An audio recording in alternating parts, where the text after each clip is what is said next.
हेल' लोगोफोर, दिनै 4 आगस्ट बे 4 आगस्टआव थांनाय 2019 मायथाइनि UPSC एग्जाम अर्थात इउनियन पाब्लिक सार्भिस कमिशन एबा सिविल सार्भिस एग्जामनि रिजाल्टखौ फोसावनाय जाबाय।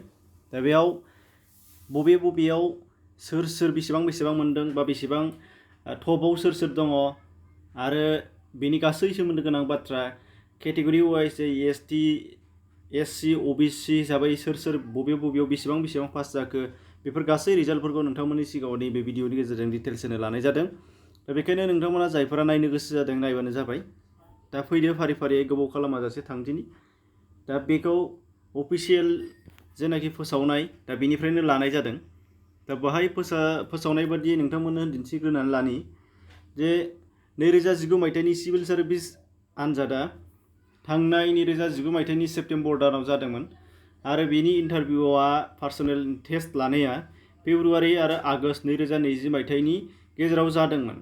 दा बेनिफ्राय जायफोर बिथांमोना पास जाबाय बिथांमोना Indian administrative service, Indian foreign service, Indian police service आरो सेन्ट्रेल सार्भिसनि ग्रुप ए आरो ग्रुप बि आव बेयाव पजिशन हिसाबै मोननो हानाय जागोन आरो। दा बेयाव सोर बबेया साबैसे मोनदों बेखौ दा गाहायाव दिन्थिलांनाय जागोन।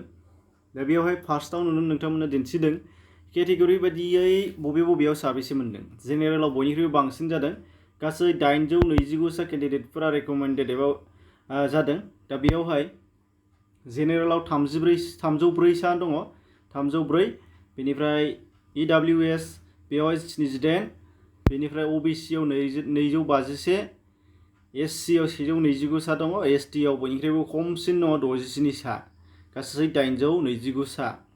बेनिफ्राय गोनां बावा जाहैबाय नैबेवहाय एबाराव नुनो मोननाय जागोन एडमिनिस्ट्रेटिभ सार्भिस एबा फरेन सार्भिस बा पुलिस सार्भिस बेफोराव साबेसे मोनदों। दा बे हिसाबै नायोबा नुगोन IAS आव दङ जेनेरेलनिफ्राय 72 सा, EWS निफ्राय 18 सा, OBC निफ्राय 52, SC निफ्राय 25, ST निफ्राय 13, गासै 180 सा। IAF आव दङ 12 सा जेनेरेल, 2 EWS, बेनिफ्राय OBC आव 6, SC आव 3, ST आव सासेल', गासै 24 सा। बेनिफ्राय IPS आव दङ 60 सा जेनेरेल, 15 सा EWS, 42 सा OBC, 23 सा SC, 10 सा ST, बेनिफ्राय 150 सा गासै। सेन्ट्रेल सार्भिस ग्रुप E आव दङ 196 सा जेनेरेल, 34 सा EWS, 109 सा OBC, 64 सा SC, 35 सा ST, गासै 438 सा।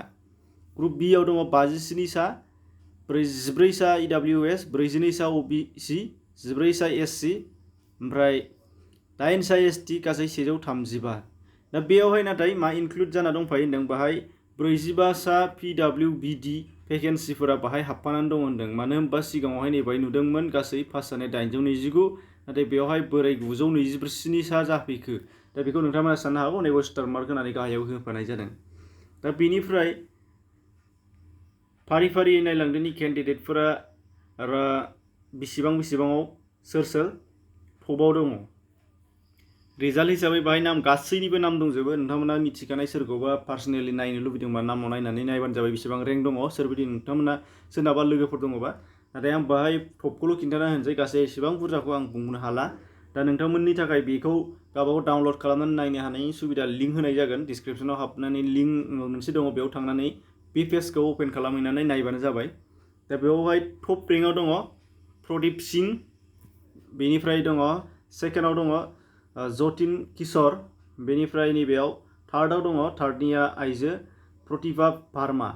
दा बे ओमफ्राय बेनिफ्राय फर्थ हिसाबै नायलाङोबा नोंथांमोना नुनो मोनलांसिगोन गावबागाव ओरै जोबोद बुरजा दङ, अर्थात गासैबो पास जानाय केन्डिडेटफोरानो बहाय दंजोबो। नोंथांमोना नायलांबाय था फारियै सोर बेसेबां रेंक एबा सिरियेल नाम्बार हिसाबै मोननाय जादों। दा बेयावहाय नोंथांमोना गावबागाव दहाय होनखाबाय, सिनायनाय दङबा बेक्तिगत नायनो लुबैदोंबा नायनो हानाय जागोन। बेनि थाखायनो गोबां दङ, गासै जोबथारनायसिम 829 सा केन्डिडेटफोरनि गासै रिजाल्टआ बहायनो दङ। बेखौ नोंथांमोना गावबागावनो डाउनलड खालामनानै नायबानो जाबाय, डिसक्रिपसनाव लिंक होनाय जादों। दा बेखिनिमोन, एसेनोसै, गोजोन्थों।